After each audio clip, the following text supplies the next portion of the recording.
بسم الله الرحمن الرحيم. النهاردة هنبدأ نشرح الدرس الثالث للصف الأول الإعدادي. الدرس الثالث بيتكلم عن الجذور التربيعية والجذور التكعيبية.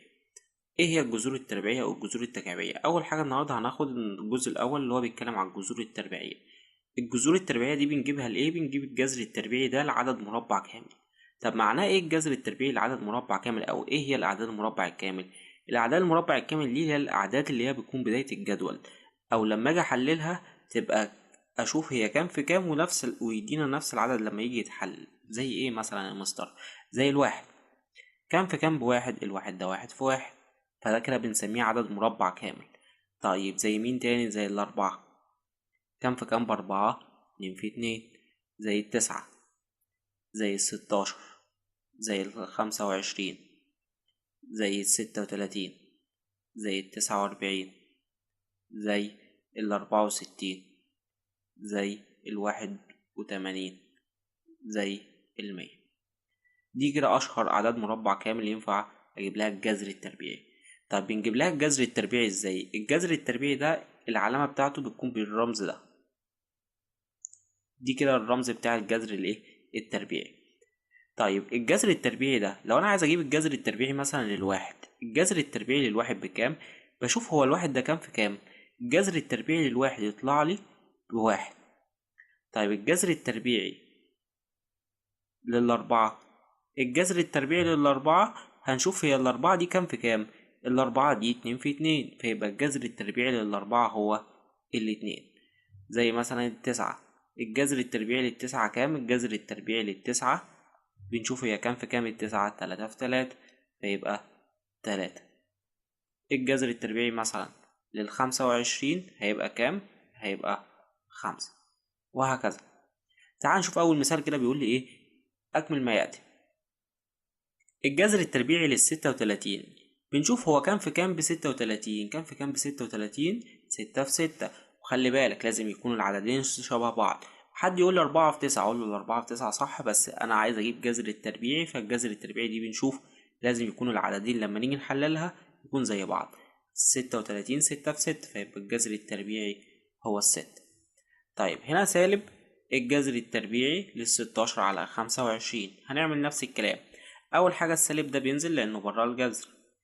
جذر الستاشر بكام؟ الستاشر دي أربعة في أربعة، فيبقى جذرها أربعة على جذر الخمسة وعشرين اللي هو احنا لسه قايلينه خمسة، فيبقى سالب أربعة على الخمسة. هنا موجب وسالب. ايه موجب وسالب دي؟ ان عندي اي عدد ينفع اجيب له جذرين تربيعيين، واحد بالموجب والتاني بالسالب. فهنا بيقول لي هات لي الجذرين التربيعيين اللي هما بالموجب والسالب، فانا هكتبه موجب وسالب عادي زي ما هي مكتوبة. واجيب جذر الخمسة وعشرين على مية. طب هو خمسة وعشرين من مية دي معناها خمسة وعشرين على مية، ونروح نجيب لها الجذر التربيعي. طب جذر الخمسة وعشرين كام؟ جذر الخمسة وعشرين خمسة، فيطلع موجب أو سالب خمسة على جذر المية. المية دي كام في كام؟ المية دي عشرة في عشرة، فيبقى جذرها عشرة بالموجب والسالب. خلي بالك إن هنا خمسة على عشرة دي ينفع أبسطها. طب هنبسطها إزاي؟ هنا هنقسم على الخمسة ونقسم هنا برضو على الخمسة، يبقى الناتج هيطلع لي موجب أو سالب. خمسة على الخمسة فيها كام؟ فيها الواحد، على عشرة على الخمسة فيها الاتنين، فيبقى موجب أو سالب نص.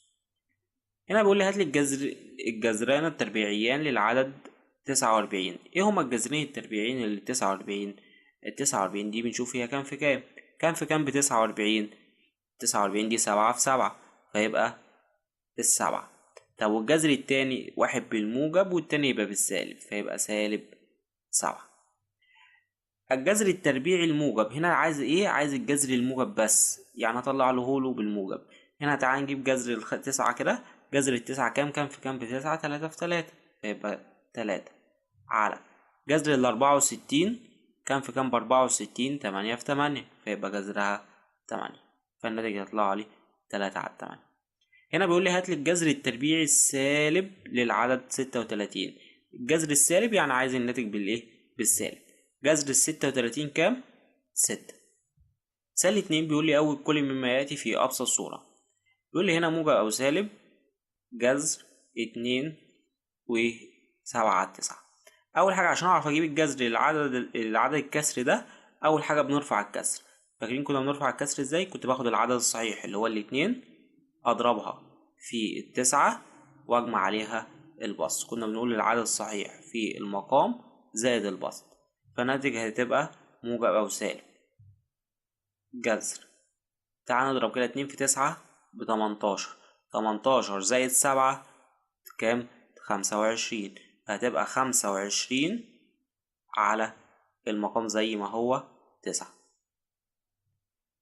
تعال نجيب الناتج، هننزل الإشارة اللي هي موجب وسالب عادي. تعال نجيب هنا جذر 25. جذر 25 كام؟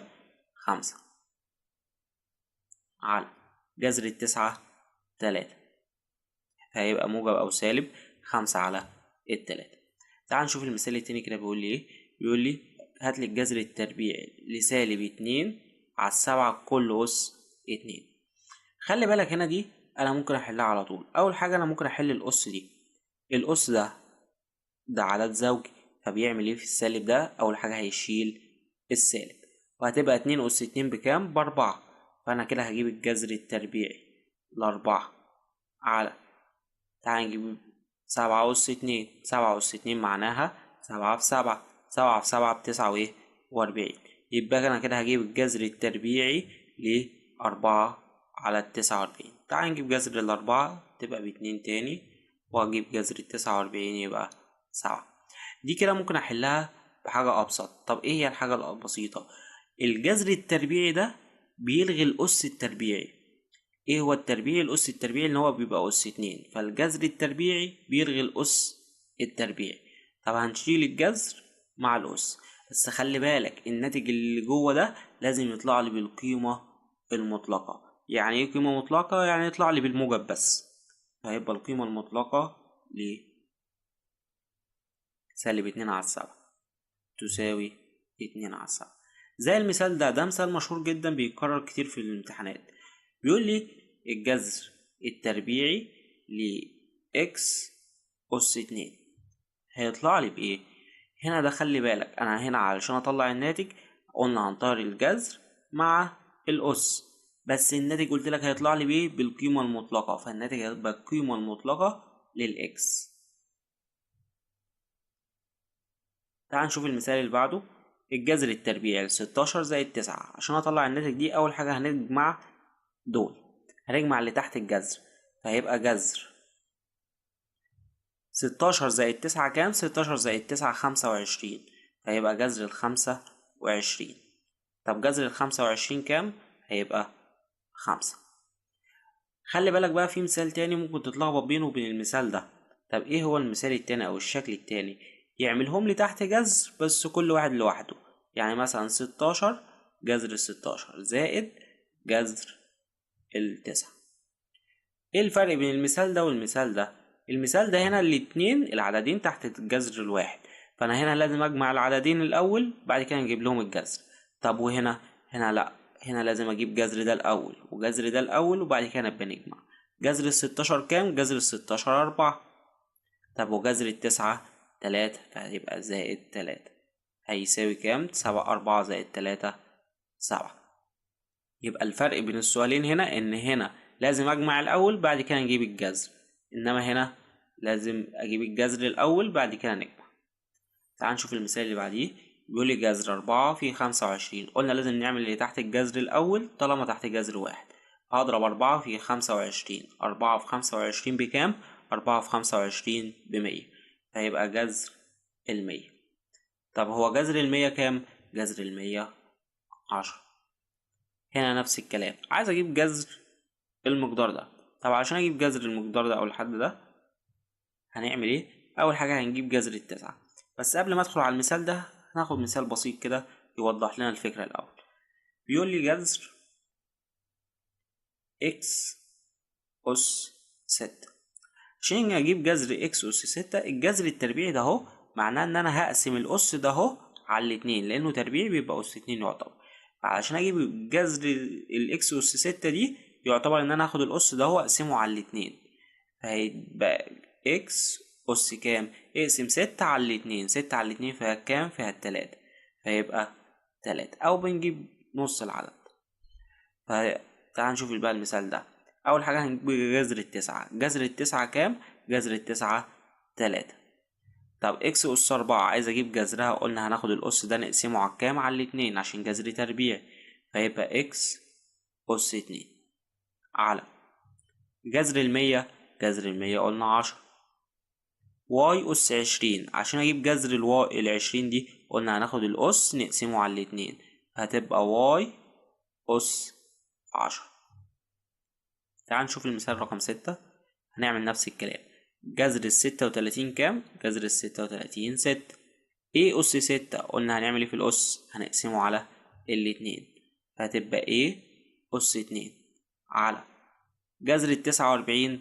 جذر ال49 7. الفكرة التالتة معايا بتقول لي حل المعادلات باستخدام الجذر التربيعي. أول حاجة تعالى نفتكر المعادلات كده مع بعض. المعادلات اللي احنا كنا بناخدها في الترم الأول اللي بيجي يقول لي 2x ناقص 4 يساوي 10. قلنا عشان أحل المعادلة دي أول حاجة بتخلص من الحد المطلق ده. طب بنعمل ايه فيه؟ بوديه اليمة التانية بعكس الإشارة، فهتبقى اللي هيبقى لي هنا هيبقى 2x يساوي 10. قلنا ده هنعكس إشارته اليمة التانية، فهتبقى 10 زائد 4. هنعمل 10 زائد 4 دي اللي هي كام؟ 14. فهيبقى 2x تساوي 14. هنعمل ايه بعد كده؟ قلنا بنتخلص من المعامل ده فبنقسم على الاتنين وهنا على الاتنين، فيبقى الاكس هتساوي دي بتطير، وهنا 14 على الاتنين هتساوي 7. يبقى قيمة الاكس تساوي كام؟ 7. طيب انا لو عندي معادلات فيها الجذر تربيعي او اس تربيعي مثلا، بمعنى ايه؟ بمعنى مثلا لو جه لي اكس اس 2. الاكس اس 2 دي بتساوي كام؟ بتساوي 25. عايز اعرف ان الاكس دي قيمتها كام. عشان اعرف الاكس دي انا عايز اعرف ايه العدد اللي احطه هنا مكان الاكس دي واعمل له اس 2 يطلع لي 25. ده 5 اس 2 يا مستر ب25. فعملنا 5 اس 2 هتساوي 25. تمام. في برضو قيمة تانية، ايه هي؟ ده -5 برضو يا مستر اس 2 هيطلع لي 25. طب ازاي ده؟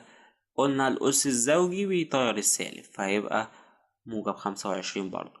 فهنا الإكس قيمتها تطلع بكام؟ تطلع ب5 أو -5. فأنا ممكن أريح دماغي وأعمل حاجة بسيطة. علشان أجي أشيل الأس ده هنعمل إيه؟ عشان أشيل الأس بنعمل له جذر، وعشان أشيل الجذر أعمل له أس. الاتنين عكس بعض.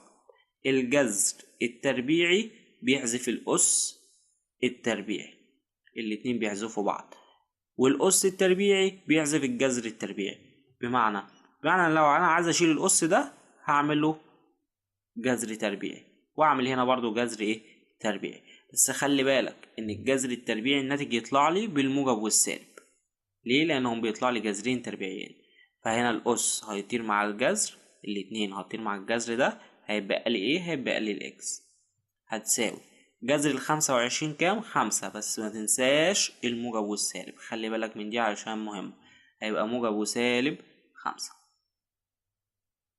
طيب انا لو عندي جذر اكس تساوي مثلا 4، عايز اعرف الاكس دي بكام.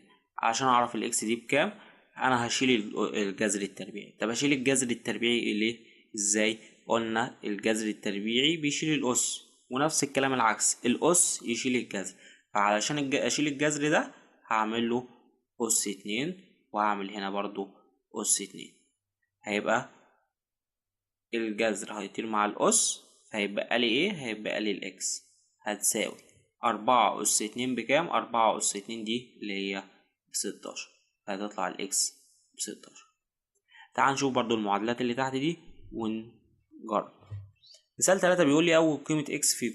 علشان أحل المعادلة دي قلنا بتخلص من الحد المطلق ده بوديه اليمة التانية بعكس الإشارة. فإيه اللي هيبقى لي هنا؟ هيبقى لي جذر إكس هيساوي 4. هودي الاتنين بعكس الإشارة فهتبقى 4 ناقص 2. طب 4 ناقص 2 دي كام؟ 2. فهيبقى جذر اكس هيساوي 4-2 2.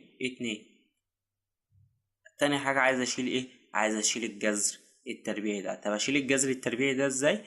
هنعمل له أس 2 وهنا أس 2، فالأس هيطير الجذر، هتبقى اكس هتساوي 2 أس 2 بكام؟ 2 أس 2 اللي هي 4. تعال نشوف المثال اللي بعده. بيقول لي اكس تربيع زائد 1 تساوي 17. عايز هبدأ أحل المعادلة دي. أول حاجة قلنا اتخلصت من الحد ده، فهوديه اليمة التانية بعكس الإشارة، فهتبقى اكس أس 2 تساوي 17 ناقص 1. 17 ناقص 1 كام؟ 16. طب علشان أشيل الأس 2 ده هنعمل ايه؟ هنعمل جذر تربيعي وهنا جذر تربيعي، فالأس هيطير مع الجذر، فهيبقى لي ايه؟ هيبقى لي الإكس هتساوي جذر 16 كام؟ 4. بس قلتلك ما تنساش الموجب والسالب، فهتبقى موجب أو سالب 4. تعال نشوف مثال رقم 3 كده. أول حاجة هنتخلص منها ايه؟ ال4، هوديها باليمة التانية بعكس الإشارة، فهيبقى لي هنا 2 x أس 2 هتساوي 46، وهودي دي بعكس الإشارة تبقى 50 اللي هتبقى زائد 4. هنعمل ايه بعد كده؟ هتخلص من المعامل. المعامل هنا كام؟ 2، فهنقسم على ال2 وهنقسم هنا على ال2. 2 على 2 دي اللي بيحصل فيها 2 على 2 دي بتطير، هيبقى لي x أس 2 هتساوي 50 على 2 هتساوي كام؟ هتساوي 25. طب عشان أشيل الأس ده قلنا هنعمل ايه؟ هنعمل له جذر تربيعي، وهنا برضو جذر تربيعي. جذر التربيعي هيطير الأس التربيعي، هتبقى اكس هتساوي جذر 25 كام؟ زي ما احنا فاكرين كده هيبقى موجب أو سالب 5. آخر مثال معايا دي تطبيقات حياتية. التطبيقات الحياتية دي الحقيقة الحاجات اللي بنستخدمها في حياتنا، تبقى مسألة كلامية أو بالشكل ده، فبستخدم فيها برضو المعادلات. بيقول لي مكعب مساحته الكلية أو السطحية 150 سنتيمتر مربع، احسب حجمه. أول حاجة تعالى نفتكر كده قوانين المكعب. مساحة المكعب اللي هي مساحة الوجه الواحد بتساوي ايه؟ بتساوي أس 2. طب مساحته الجانبية 4 أس 2. طب المساحة الكلية 6 أس 2. طب حجم المكعب اللي هو اس تكعيب أو أس 3. طيب هو هنا مديني ايه؟ مديني المساحة الكلية. طب ايه هو قانون المساحة الكلية؟ المساحة الكلية دي اللي هي بتساوي 6 أس 2. فالمساحة الكلية اللي هي 6 أس 2 بتساوي كام؟ بتساوي 150.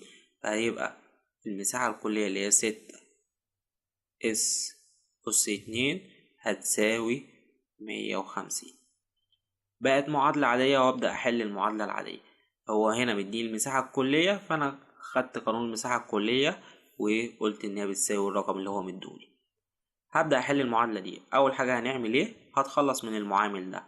المعامل هنا كام؟ 6، فهنقسم على 6 وهنا على 6. 6 على 6 قلنا بتطير، فهيبقى أس 2 هتساوي 150 على 6. هطلع الناتج 150 على 6 هتساوي كام؟ هتساوي 25. هنعمل ايه بعد كده؟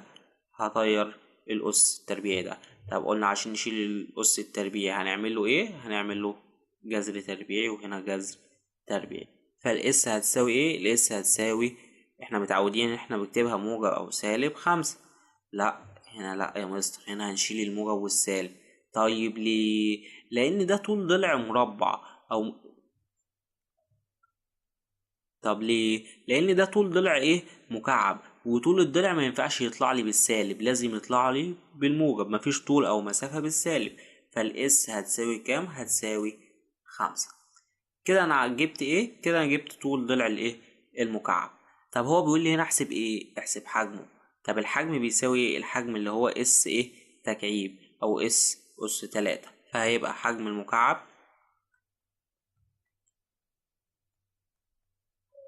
هيساوي اس اللي هو طول الضلع، اس أس 3. الاس بكام جبناها؟ الاس ب5، فهيبقى 5 أس 3 هتساوي كام؟ هتساوي 125 سنتيمتر مكعب. لحد هنا خلصنا الدرس، يا رب تكونوا استفدتوا. ان شاء الله الحصة الجاية هنكمل بقية الدرس ونشرح الجذر التكعيبي. والسلام عليكم ورحمة الله وبركاته.